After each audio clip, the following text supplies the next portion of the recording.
السلام علیکم ورحمۃ اللہ وبرکاتہ۔ کیسے آپ سب؟ امید کرتی ہوں کہ آپ سب اچھے ہوں گے، اللہ تعالیٰ کے حفظ و امان میں ہوں گے۔ آپ سبھی بھائی بہن کا بہت بہت شکریہ ہمارے چینل پہ آنے کے لیے، اور آپ سبھی بھائی بہن کا بہت بہت شکریہ کہ ویڈیو کو لائک کرتے ہیں اور ہمیں کمنٹ کر کے حوصلہ افزائی دے رہے ہوتے ہیں۔ آپ سبھی بھائی بہن کا بہت بہت شکریہ۔ تو جیسا کہ آپ سب کو پتہ ہے، یہ ہمارا چینل ہے دینی خزانہ۔ اس پہ ہم نے ورڈ بائی ورڈ کر کے ویڈیو اردو پڑھنے کی بہت ساری اپلوڈ کی ہے، اور انشاءاللہ امید کرتی ہوں کہ آپ سب کو اردو سیکھنے میں فائدہ ہو رہا ہوگا۔ اور یہ اب ہم پڑھ رہے ہوتے ہیں رواں، اور ہوتی ہے ہماری اسلامک ویڈیو، تو آپ سب زیادہ سے زیادہ شیئر ضرور کیا کریں، اور آپ سب کے کوئی بھی کنفیوژن کے سوال ہو تو کامنٹ میں ضرور لکھا کریں۔ تو چلیے آج ہم پڑھنا شروع کرتے ہیں۔ یہ ہمارا سبق ہے آج کا بقرہ عید کے بارے میں۔ تو چلیے ہم اپنا سبق پڑھنا شروع کرتے ہیں۔ بسم اللہ الرحمن الرحیم۔ بقرہ عید، تو جو ہمارا یہ بقرہ عید کا تہوار آنے والا ہے، اس کے سلسلے میں ہم یہ والا سبق پڑھیں گے۔ اس کو ہم کیسے مناتے ہیں اور ہمارے کیوں منانا چاہیے۔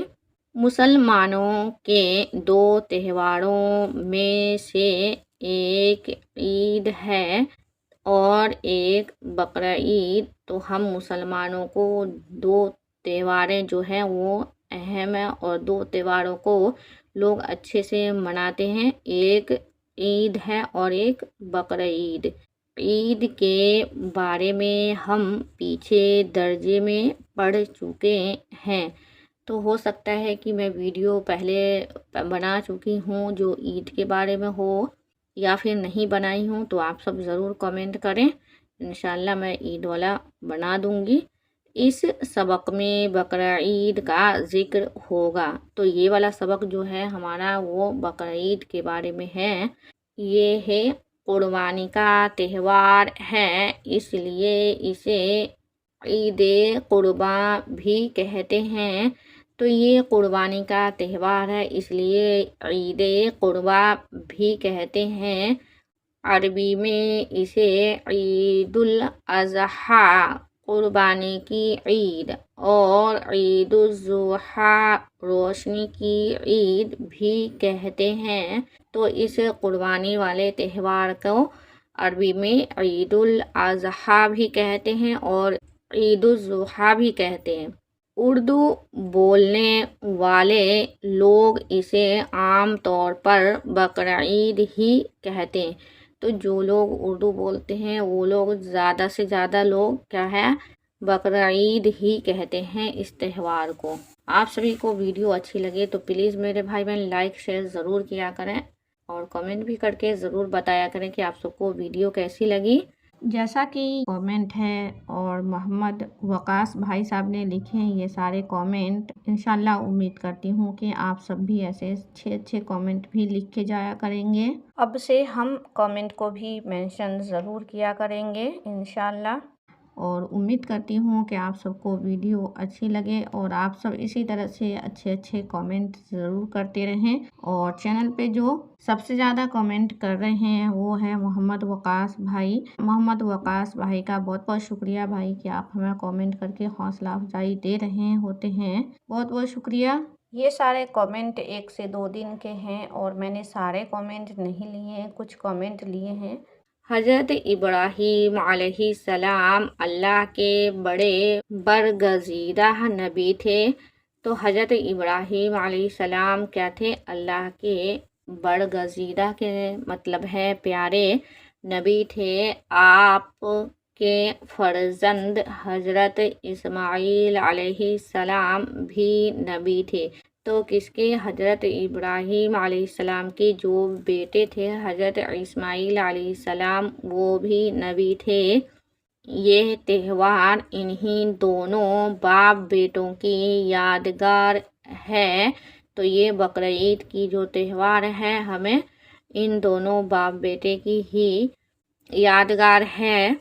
حضرت ابراہیم علیہ السلام کے بارے میں آپ نے پڑھا ہے، بڑے اللہ والے نبی تھے۔ تو حضرت ابراہیم علیہ السلام بڑے اللہ والے نبی تھے۔ بڑی بڑی آزمائش میں ڈالے گئے، ہر آزمائش میں کھڑے نکلے اور سرخ رو ہوئے۔ ان کا لقب خلیل اللہ ہے، یعنی اللہ کا دوست۔ حضرت اسماعیل علیہ السلام آپ ہی کے بیٹے تھے، تو حضرت ابراہیم علیہ السلام پر بڑی بڑی آزمائشیں ڈالی گئی اور ہر آزمائشوں سے وہ کھڑے نکلے۔ ان کا لقب خلیل اللہ ہے، یعنی اللہ کا دوست۔ حضرت اسماعیل علیہ السلام آپ ہی کے بیٹے تھے، کس کے؟ حضرت ابراہیم علیہ السلام کے۔ ننھے اسماعیل علیہ السلام اور ان کی والدہ حضرت ہاجرہ علیہ السلام کو اللہ کے حکم سے آپ علیہ السلام نے مکہ کے بے آب و گیاہ ریگستان میں چھوڑ دیا تھا، تو حضرت اسماعیل علیہ السلام اور ان کی والدہ حضرت ہاجرہ علیہ السلام کو اللہ کے حکم سے آپ علیہ السلام نے مکہ کے بے آب و گیاہ ریگستان میں چھوڑ دیا تھا، مطلب بالکل سنسان سناٹے کی جگہ چھوڑا تھا۔ چاہے زمزم کے سلسلے میں آپ نے یہ قصہ پڑھا ہے، تو زمزم کے سلسلے میں اگر ہم پڑھ رہے ہوتے ہیں تو ان تینوں کا نام ضرور آتا ہے، اور حضرت اسماعیل علیہ السلام کی وجہ سے ہی ہمیں آب زمزم کا ملنا نصیب ہوا ہے۔ حضرت ابراہیم علیہ السلام حضرت اسماعیل علیہ السلام سے بڑی محبت رکھتے تھے، تو حضرت ابراہیم علیہ السلام حضرت اسماعیل علیہ السلام سے بڑی محبت رکھتے تھے۔ ہر باپ کو اپنی اولاد سے محبت ہوتی ہی ہے، تو یہ سچ بات ہے کہ ہر باپ کو اپنی اولاد سے محبت ہوتی ہے۔ اسی طرح حضرت ابراہیم علیہ السلام اپنے بیٹے حضرت اسماعیل علیہ السلام سے بڑی محبت کرتے تھے، لیکن کئی اولاد ہوں تو ان میں سے کسی نہ کسی وجہ سے زیادہ محبت بھی ہو جاتی ہے، تو چاہے اولاد کتنی بھی ہو، لیکن ان میں سے کسی نہ کسی ایک سے ماں باپ کو زیادہ محبت ہو جاتی ہے۔ حضرت اسماعیل علیہ السلام کی بعض خوبیوں کی وجہ سے حضرت ابراہیم علیہ السلام انہیں بہت چاہتے تھے، تو حضرت اسماعیل علیہ السلام کی کچھ خوبیاں ایسی تھیں جو ان کی وجہ سے حضرت ابراہیم علیہ السلام ان کو بہت چاہتے تھے۔ جب حضرت اسماعیل علیہ السلام کچھ بڑے ہوئے تو اللہ تعالیٰ نے ان باپ بیٹوں کو ایک بڑی آزمائش میں ڈال دیا۔ تو جب حضرت اسماعیل علیہ السلام کچھ بڑے ہوئے تو اللہ تعالیٰ نے دونوں باپ بیٹے کو بڑی آزمائش میں ڈال دیا۔ حضرت ابراہیم علیہ السلام کو خواب میں حکم دیا کہ وہ اسماعیل علیہ السلام کو اللہ کی راہ میں قربان کر دیں۔ حضرت ابراہیم علیہ السلام کو خواب میں اللہ تعالیٰ نے حکم دیا کہ وہ اسماعیل علیہ السلام کو اللہ کی راہ میں قربان کر دیں۔ نبیوں کا خواب ہم آپ جیسا خواب نہیں ہوتا، بلکہ سچا خواب ہوتا ہے، تو جو نبیوں کا خواب ہوتا سچا ہوتا تھا، ہم آپ جیسے نہیں ہوتے کہ کچھ بھی دیکھ لیں۔ حضرت ابراہیم علیہ السلام کی یہ کڑی آزمائش تھی، مطلب یہ بہت سخت آزمائش تھی۔ حضرت ابراہیم علیہ السلام کی باپ کے دل پر بیٹے کی قربانی کا خیال شاق تو گزرا ہوگا۔ حضرت ابراہیم علیہ السلام اور ان کے بیٹے حضرت اسماعیل علیہ السلام کی قربانی کا خیال ہو کے شاق ہونا مطلب بہت ہی پریشان، بہت ہی مشکل گزرنا، تو یہ وقت بہت ہی مشکل گزرا ہوگا، لیکن وہ اللہ کے سچے نبی تھے، فرما بردار بندے تھے۔